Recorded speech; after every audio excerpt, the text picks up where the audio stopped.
চলনবিলের দীর্ঘ বর্ষা ও বন্যা মানুষের জীবনযাত্রাকে বরাবরই বিপর্যস্ত করেছে। বিশেষ করে চাটমোহর, ভাঙ্গুড়া, ফরিদপুরের বিল পাড়ের শিশুদের স্কুলে যাওয়া প্রায় অসম্ভব।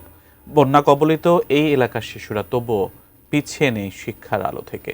চলনবিলে এক বিশাল ভাসমান নৌকায় চলে তাদের পাঠ কার্যক্রম।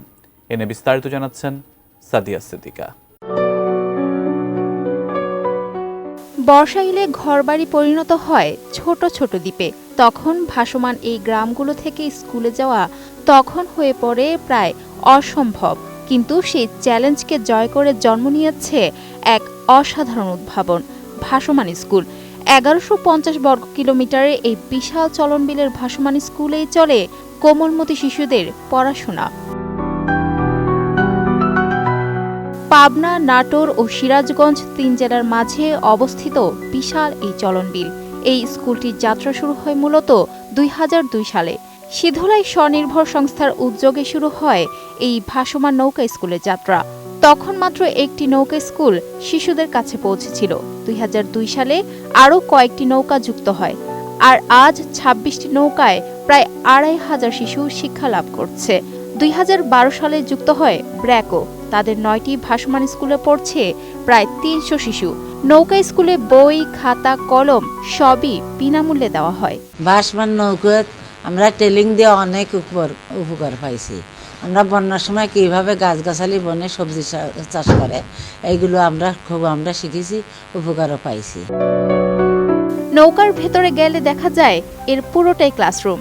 শিক্ষক ছাড়াও রয়েছে সোলার প্যানেল চালিত কম্পিউটার, ইন্টারনেট ও মাল্টিমিডিয়া শিক্ষা। শিশুরা বাড়িঘাট থেকে নৌকায় উঠে পাঠ গ্রহণ করে।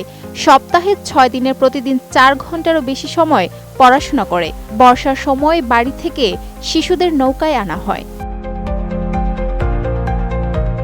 চাটমোহর উপজেলার ৩টি ইউনিয়ন সাইখোলা, নিমাইচড়া ও বিলচলন সহ ভাঙ্গুড়া উপজেলার ভাঙ্গুড়া, দিলপাশা ও অষ্টমনিশা ইউনিয়ন আর ফরিদপুর উপজেলার পঙ্গুলি, বিলাহিরি বাড়ি, বনোয়ারি নগর ও ডেমরা ইউনিয়নের বিল্লালগোয়া গ্রামগুলোর কয়েক হাজার শিশু শিক্ষার্থী এই শিক্ষা নিচ্ছে।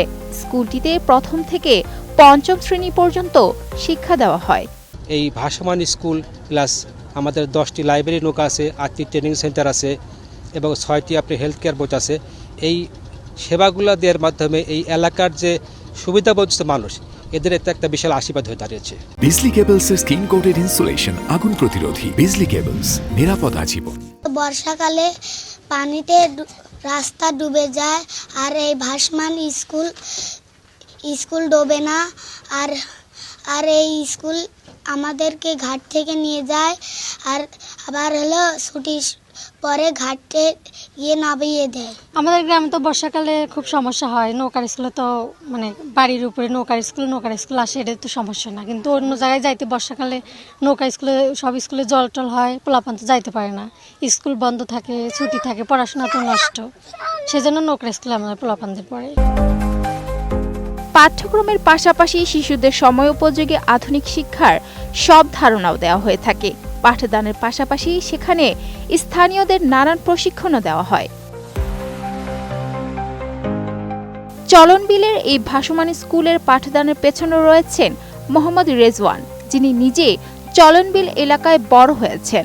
বন্যায় স্কুল বন্ধ হয়ে যাওয়ার অভিজ্ঞতা থেকেই তিনি ২০০২ সালে নৌকাভিত্তিক স্কুলের ধারণা নিয়ে আসেন। তার উদ্ভাবিত এই মডেল এখন দেশেই নয় বরং আন্তর্জাতিক অঙ্গনেও ছড়িয়ে পড়েছে, কুড়িয়েছে প্রশংসা সহ বেশ কিছু পুরস্কারও। চলতি বছরে স্কুলটির প্রতিষ্ঠাতা রেজওয়ান পেয়েছেন ইয়েল ইউনিভার্সিটি মরিস আর গ্রিনবার্গ গ্লোবাল ফেলোশিপ এবং ইউনেস্কোর কনফুসিয়াস সাক্ষরতা পুরস্কার। কনফুসিয়াস সাক্ষরতা পুরস্কার চীনা সরকারের পৃষ্ঠপোষকতায় প্রদত্ত এই পুরস্কার শিক্ষার ক্ষেত্রে নতুন উদ্ভাবন ও জীবনব্যাপী শিক্ষার প্রসারে বিশ্বের অন্যতম সর্বোচ্চ সম্মান হিসেবে ধরা হয়। বিশ্বজুড়ে এই ভাসমান স্কুলের মডেলকে Bharat, Pakistan, Vietnam, Cambodia, Philippines, Nigeria ও জাম্বিয়া সহ বহু দেশে সম্প্রসারিত করা হয়েছে। বাংলাদেশ সরকারও এটি অন্তর্ভুক্ত করেছে জাতীয় অভিযোজন পরিকল্পনা ২০৫০-এ। Sadia Siddika, ATN news.